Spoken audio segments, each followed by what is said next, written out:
religion as a domain, is it resolving any pain point or is it creating more pain? Namaskar. Namaskar. Gauranga Das Prabhuji, I wanted to start by asking you, and for our viewers, you've graduated from IIT Mumbai. For starters, tell us a little bit about the kind of student you were. Someone like me who grew up in a town called Bhilai, it's a steel plant, and this was pre-quota days.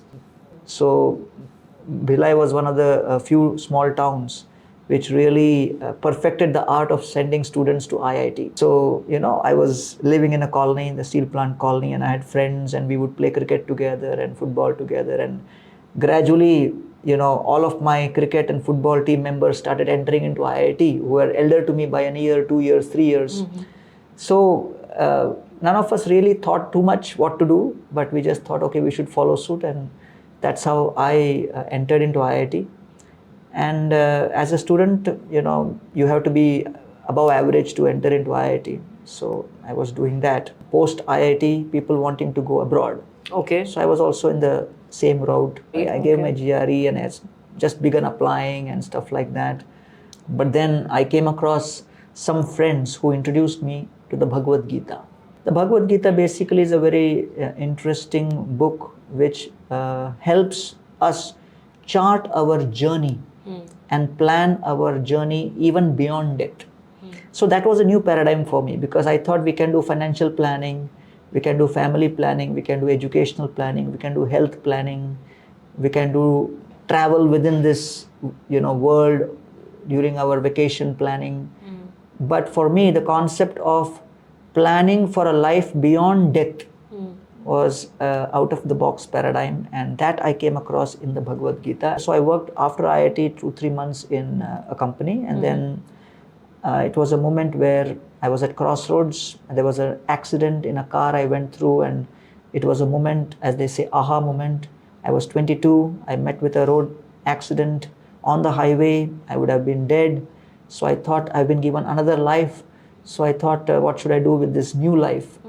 So at that moment, I got inspired to dedicate myself to teaching the youth of India, who seem to be highly distracted from spiritual knowledge, and their only focus is on secular education. So I thought education comes from the Latin word educare, which means to bring out that which is within, latent. And I came across this exciting body of knowledge, the Gita. So I thought, let me share this. Can you give us a sense of what it means to be a monk for our very young viewers? Because we live in a world of pop culture. We've seen what sadhu sannyasis are supposed to be like, look like. There has been a lot of con men as well who've had large followings. What does the life of a monk, what does it entail, and who is a real monk? So the monk, in terms of regular language, if I want to call you, if I want to express, then it is Vyavasaya Atmika Buddhi Eke. One who is constantly invested in trying to invest in his spiritual journey, which is Atma. So, as people of this world, the Bhagavatam says, anyone in this world with family, with kids, with career, with aspirations, is ultimately trying to build their identity around 8 things only. Atma Jaya Sutagara Pashudravina Bandhushu Rajye. What are these 8? First, body.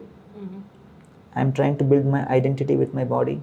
Body is healthy, not healthy, strong, weak, young, old, good looking, not good looking. So there are lots of identities connected to this body. Jaya, with respect to my wife and children, trying to make sure that the identity remains fixed as per my expectation. Once that changes, it affects us. Divorce rates are growing tremendously across the world. Luxembourg has 88% divorce rate, Spain has 65% divorce rate, France has 65%, 55%, Russia has 51%. Global divorce rate is almost 44%. So when the relationships break, it affects the identity. Second. Third, Sutta, children. Parents have expectations from children. Children have expectations from parents, others in the family. And recently we are hearing so many suicides happening even in IIT campuses. So why does it happen? Because there is an expectation. And just After the results are declared, many kids just feel that we may be rejected by our parents because they have such high expectations. So there is an identity connected with respect to my kids. Fourth, agara, which is house. My house should be like this, 2-bedroom, 3-bedroom, rental, owned, mortgage, this, that. Pashu, vehicle, fifth. What kind of vehicle I drive? It's a status symbol, it is efficient, this, that, let me get a new one. Dravina, wealth, net worth. Money is growing, money is decreasing. After the stock market crash or some big business collapse, people do commit suicides because their whole identity completely changes. Because they think, I'm supposed to be a businessman, but you're losing money. So if you're losing money, how can you be a businessman? So they feel, oh, I'm a failed businessman, and they can't handle that identity. Rajye, bandhushu. Seventh is social acceptance. Sometimes the brain is paranoid of rejection. It cannot be quantified. But when you enter into a room where you feel you're rejected, then you just feel that it's too much. Just like, I had a friend of mine who was in the ICU for a heart attack, and I asked him, why are you in ICU? And he said, there was a promotion and I was not given, and some other person was given, and he was someone I had recruited, and now what will everybody say? I have lost my social status. So there is an identity, acceptance, rejection. So log kya kahenge, what will people say? And then the eighth is rajye, career, influence. And now the tendency is nobody wants to do a job. There is a startup culture, and everybody wants to have their own influence the way they want. So therefore, these 8 encapsulate the entirety. So monk is somebody who is trying to first primarily establish his relationship with the Supreme, Ishwar. So that is called Brahman. So one who is constantly on that path of cultivating his relationship with Brahman is called Brahmachari. Okay. जो ब्रह्म के पथ पर चल रहा है. So therefore, I am also investing in a relationship, but it's a relationship with the Supreme. That is the primary one. And then based on that, then I am taking care of my body. So I don't have kids and children and career and house or this and that. So automatically, my main relationship is in this world is taking care of the body. So out of the 8 items, 7 are gone. It's not gone, but in the sense, it's largely Exactly. Your life is not revolving around it. 88% of my load is less. So when I decrease that 88% from that bucket, I have to add 88% in my investment in my relationship with Ishwar or Bhagwan. And therefore, if a monk is not fully absorbed in cultivating the relationship with him, and if he's not intensely replacing this 88% which has been removed with this, then you remain distracted, and then all kinds of problems which you are referring to happen. So therefore, that is what it means to have authenticity in a monk's life. What is the importance of religion? And is one religion better than the other? All the religions accept that the root cause of all this fear is change. So if you have to understand how this change happens, then you have to actually break down religion into 5 topics. The first topic is nature, consisting of earth, water, fire, air, ether, mind, intelligence, ego. We are all comprised of nature. We exist in nature, we interact with nature, we try to control and manipulate nature, and successfully controlling and manipulating nature makes us, successful, progress and all of that. So that is known as Prakriti technically. The second topic is Kala or time. All of us are under the influence of time. The time affects us. Birth, old age, disease, death, it changes the nature of the body. So time is acting. Third topic is karma or action. We engage in activity. Now that activity may be inspired by 4 levels of intention: fear, desire, duty, love. That's a different thing. But everybody is engaged in action. Even if you say, I won't act, still mind is active. So therefore, if you look at all these 3, there is nothing called Hindu nature, Muslim nature, Christian nature, Jewish nature. Nature is nature. Earth, water, fire, air, ether, mind, intelligence. It's for everybody. Kala, there is no Hindu Kala, Muslim Kala, Christian. Time is on. No religion for time. Karma, action. Everybody is engaged in action. There is nothing called Christian desire or Muslim desire or Hindu desire. It's all fear, desire, duty, love. These are all things which are inspiring action. So these 3 are common. And these 3 are the items which constantly change. Okay. Nature changes, time changes, and Action changes. Activity changes. But if there is a dead body and you want to do the last rites, you may spend 4,000 or 5,000 on the last rites. But if the person is still alive and the doctor says there can be a liver transplant and one is willing to go for a 1 CR surgery and transplant. So what makes one invest that 1 crore and what makes one feel that, no, let us just spend 5,000 and do the last rites? What is the difference between the 2? Existence of the 4th topic, soul or the Atma. And the topic of the soul is also common in all the religions. And the soul is described and defined as something totally different from the body, completely spiritual. But soul is unchanging. 5th topic is all religions except there is a God. So 4.5 out of 5, there is acceptance. It's the same. The last 0.5 is what is the nature of that controller? What is the name of that controller? How do we connect with that controller and all of that? So when that question arises, then we are speaking about 5 different questions which all religions are dealing with. In principle, but they don't recognize that.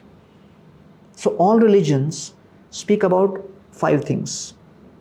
And now I'm talking of another 5, which is charting the journey of the soul from where we are now to where our destination needs to go. So many times when I visit, conferences on tourism, people ask me, hey, what are you doing, Baba? You're a sadhu, Baba. You're into religion, you're into tourism conference. I said, don't you know, religion and spirituality is also dealing with tourism? They said, what? Religion is tourism? I said, yes. Tourism is to take body from one place to another. Religion is to take the soul from one place to another. So therefore, the first point in all religions is, where is the soul now? The second point is, where do you want the destination of the soul to be?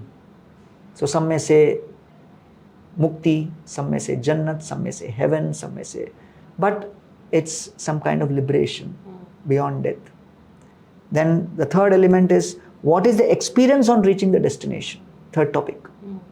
So all religions speak about that experience.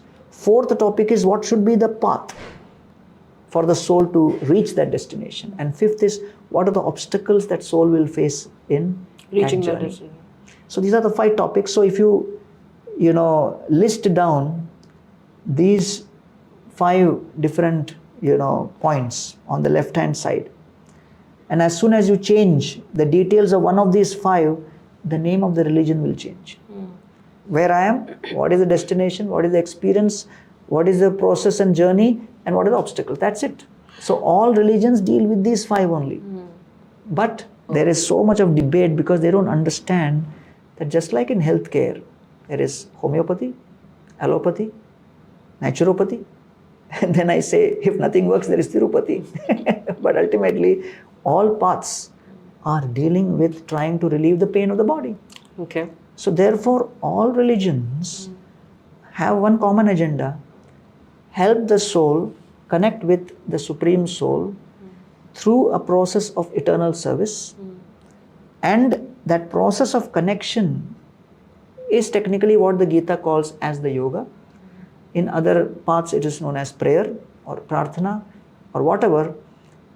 But Religion and spirituality basically indicates that if I begin my day by connecting deeply with my eternal identity as the eternal servant, then I begin the day with the confidence that whatever changes may happen in the day, nothing can change my relationship with Him. So I begin the day with a deep confidence. And therefore, even like Prime Minister Modi is deeply spiritual, and he does regular sadhana and prayers. And like that, many, many powerful, successful leaders across the world in different domains have gained depth in their personalities, depth in their ability to face challenges with courage, based on establishing a relationship which never changes. Right. That gives you the confidence to cope with things which will change in the day. And with a social media age, where the distraction levels, as per Microsoft, which did a study between 2012 and 2017, the distraction levels have come down from 12 seconds to 8 seconds. Probably even lower. Probably 3 to 4. Even goldfish has 9 seconds. So we have gone lower than the goldfish. So that's the idea. So for sure. That's why I say that religion may be of different names, different denominations, but fear is definitely palpable. Fear is a real problem, and the fear is caused by change. And we need to have an ability to cope with the change by immunizing ourselves, immunizing our consciousness, so that when we face the change, we are not affected. So I say prayer or prarthana or yoga, contemplation or meditation, whichever practice and whichever religion you may belong to, is basically the immunity we create against the virus of change. What would you say to people who are atheists? And I think, a conversation around that doesn't happen. So I wanted to understand from you that how do you see that? And, because we are talking about identity and youth, this is the time where we are seeing the LGBTQIA plus movement, a lot of inclusivity, in various forms.